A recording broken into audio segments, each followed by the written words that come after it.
ಆರೋಗ್ಯದ ಸುರಕ್ಷತೆಗೆ ಇವತ್ತು ಹಲವಾರು ಯೋಜನೆಗಳು ಕ್ರಮಗಳನ್ನ ಕೈಗೊಳ್ತಾ ಇದ್ರು ಸಹಿತ ಆತನ ಮಾನಸಿಕ ಆರೋಗ್ಯ ಸರಿಯಾಗಿ ಇರಬೇಕಾದ್ರೆ ಎಲ್ಲರ ಒಂದು ಬೆಂಬಲ ಬೇಕಾಗಿದೆ.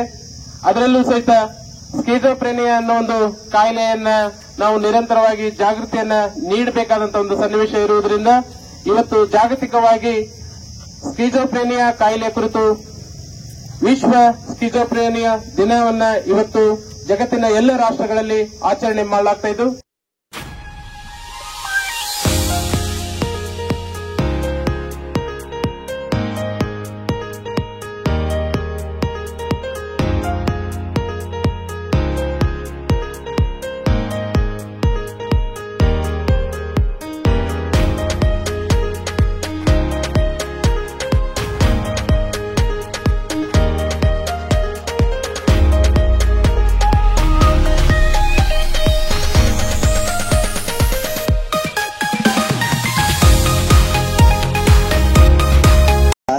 ಈ ಕಾಯಿಲೆ ಬಗ್ಗೆ ಹೊರಗಡೆ ಹೇಳಲು ನಾವೇ ಸಂಕೋಚ ಭಾವನೆಯಲ್ಲಿ ಇರ್ತೀವಿ. ಯಾಕಂದ್ರೆ ಅದು ಒಂದು ಎರಡು ಏನೋ ಒಂದು ಅವ್ರು ಅನ್ಕೊಂತ ಹೇಳ್ತಾರ, ನನ್ನ ಬಗ್ಗೆ ಅವ್ರು ಏನೋ ಮಾತಾಡ್ತಾ ಇದಾರ, ಅವ್ರು ನನ್ನ ಬಗ್ಗೆನೇ ಏನೋ ಕಾಮೆಂಟ್ ಮಾಡ್ತಾ ಇದಾರ.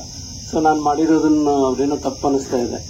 ಅವ್ನಿಗೆ ಏನೋ ಒಂದು ಯೋಚನೆ ಬರುತ್ತೆ, ಯಾಕೆ ಮನೆಯಲ್ಲೇನೆ ನನಗೆ ವಿಷ ಆಗ್ತಾ ಇದಾರೇನೋ, ಈ ಊಟದಲ್ಲಿ ವಿಷ ಇದೇನೋ, ಯಾಕೆ ಬೇಡ ನನಗೆ ಇಲ್ಲಿ ಅಂತ ಹೇಳಿ ಎದ್ದೋಗೋದು. ಅದ್ರ ಜೊತೆಯಲ್ಲಿ ಅವ್ನ ಬಟ್ಟೆ ಹಾಕೋಬೇಕಂದ್ರೂ ನನಗೆ ಯಾಕೆ ಯಾಕೆ ನಾನು ಬಟ್ಟೆ ಹಾಕೋಬೇಕು ಅಂತ ಹೇಳಿ ಹೊರಗಡೆ ಬಂದು ಓಡಾಡೋದು. ಜನ ಹೇಳ್ತಾ ಇರ್ತಾರೆ, ಅವ್ನಿಗೆ ದೆವ್ವ ಗಿವ್ವ ಇದೆ ನೋಡಪ್ಪ, ಅವನ್ನ ಕರ್ಕೊಂಡೋಗಿ ಮಾತ್ರ ಮಾಡಿಸಿ ಅಂತ. ಅದನ್ನು ಸಹ ತಪ್ಪು. ಅದರಲ್ಲಿ ಆ ವಯಸ್ಸಲ್ಲಿರುವಾಗ ಅವನು ಮನಸ್ಸಲ್ಲಿರುವಂತ ಕಲ್ಪನೆಗಳು ಬದಲಾವಣೆ ಆಗಿರುವಾಗ ಅವನು ಸ್ಕಿಜೋಫ್ರೆನಿಯಾ ಪೇಷಂಟ್ ರೋಗಿ. ಪ್ಲಸ್ ಸ್ಕಿಜೋಫ್ರೆನಿಯಾ ಬಗ್ಗೆ ಸಾರ್ವಜನಿಕರಿಗೆ ಮನೆ ಮನೆಗೆ ತಲುಪಬೇಕು ಅಂತ ತಮ್ಮಲ್ಲಿ ನಾನು ಬೇಡ್ತಾ ನನಗೆ 4 ಮಾತು ಮಾತಾಡಲು ಅವಕಾಶ ಕೊಟ್ಟಿರುವಂತ ನಮ್ಮೆಲ್ಲರಿಗೂ ಒಂದಿಸ್ತಾ ನಾನು ತಮಗೂ ಒಂದಿಸ್ತಾ ನನ್ನ ಮಾತನ್ನು ಮುಗಿಸ್ತಾ ಇದ್ದೀನಿ. ಇವತ್ತು ನಾವು ವಿಶ್ವ ಸ್ಕಿಜೋಫ್ರೆನಿಯಾ ಡೇ ಅಂತ ನಾವು ಎಲ್ಲ ಇಡೀ ವರ್ಲ್ಡ್ ಅಲ್ಲಿ ಆಚರಿಸ್ತಾ ಇದ್ದಾರೆ. ಸೊ ಇದ್ರ ಮುಖ್ಯ ಕಾರಣ ಈಗ ಮಾನಸಿಕ ಕಾಯಿಲೆಗಳೆಲ್ಲ ಗೊತ್ತಿದೆ ನಮಗೆ ತುಂಬಾ ಎಷ್ಟು ತೀವ್ರತೆ ಇದೆ ಅಂತ. ಈಗಾಗಲೂ ಸ್ಟಡೀಸ್ ಪ್ರಕಾರ ಈಗಾಗಲೇ ಹೇಳಿರೋ ಪ್ರಕಾರ 20-30% ಜನ ಮಾನಸಿಕ ಕಾಯಿಲೆಯಿಂದ ಬಳಲ್ತಿರ್ತಾರೆ. ಸೊ ಅದರಲ್ಲಿ ನಾವು ಸ್ಕಿಜೋಫ್ರೆನಿಯಾದಲ್ಲಿ ನಾವು ತಗೊಂಡ್ರೆ 1% ಆಫ್ ದ ಪಾಪ್ಯುಲೇಷನ್ ಅಂದ್ರೆ 100ಕ್ಕೆ ಒಬ್ಬರಾದರೂ ಸ್ಕಿಜೋಫ್ರೆನಿಯಾದಿಂದ ಬಳಲ್ತಾ ಇರ್ತಾರೆ ಅನ್ನೋದು ಸ್ಟಡೀಸ್ ಹೇಳ್ತದೆ. ಸೊ ಈ ಕಾಯಿಲೆ ತೀವ್ರತೆ ಇರೋದ್ರಿಂದ ನಾವು ಇವತ್ತು ಜಾಥಾ ಕಾರ್ಯಕ್ರಮ ಹಮ್ಮಿಕೊಂಡಿದ್ದೀವಿ. ಸೊ ಸ್ಕಿಜೋಫ್ರೆನಿಯಾದ ಅನ್ನೋದು ಒಂದು ತೀವ್ರತವಾದ ಕಾಯಿಲೆ. ಸೊ ಇದನ್ನ ನಾವು ಹಿಂಗೆ ಬಿಟ್ರೆ ಸೊ ಅವ್ರಿಗೆ ಏನಾದರೂ ಚಿಕಿತ್ಸೆ ಕೊಡದೇನೆ ಅವ್ರಿಗೆ ಏನು ನಾವು ಕೇರ್ ತಗೊಳ್ಳದೇ ಇದ್ರೆ ಸೊ ಅವರು ಸೂಸೈಡಲ್ ಟೆಂಡೆನ್ಸಿ ಅಥವಾ ಸೂಸೈಡ್ ಮಾಡ್ಕೊಂಡು ಸಾಯೋ ಪ್ರಮಾಣನೂ ಜಾಸ್ತಿ ಇರ್ತದೆ.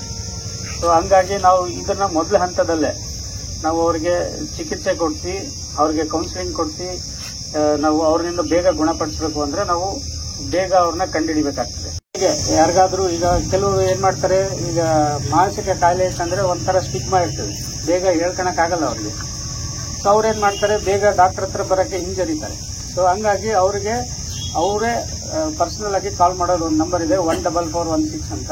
ಈಗಾಗಲೇ ನಾವು ಅದ್ರ ಬಗ್ಗೆ ಎಲ್ಲ ಶಾಲೆಗಳಲ್ಲಿ ಎಲ್ಲ ಆಫೀಸ್ಗಳಲ್ಲಿ ಇದ್ರ ಬಗ್ಗೆ ನಾವು ಜಾಗೃತಿ ಮೂಡಿಸಿದ್ದೀವಿ. ಸೊ ಇದಕ್ಕೆ ಅವರು ಯಾರಾದರೂ ಮಕ್ಕಳೀಗ ಎಕ್ಸಾಮ್ಗೆ ಹೋಗ್ತಿರ್ತಾರೆ ಅಥವಾ ಬೇರೆ ತರ ಮನೆಯಲ್ಲಿ ಸ್ಟ್ರೆಸ್ ಏನಾದರೂ ಇದ್ರೆ ಅವರು ಡೈರೆಕ್ಟ್ ಆಗಿ ಈ ನಂಬರಿಗೆ ಕಾಲ್ ಮಾಡಬೇಕಾಗ್ತದೆ. ಬಳ್ಳಾರಿಯ ನಿರಂತರ ಸುದ್ದಿಗಾಗಿ ಬಳ್ಳಾರಿ ಬೆಳಗಾಯಿತು ಚಾನೆಲ್ನ ಸಬ್ಸ್ಕ್ರೈಬ್ ಮಾಡಿ ಹಾಗೂ ಬೆಲ್ ಐಕಾನ್ ಒತ್ತಿ.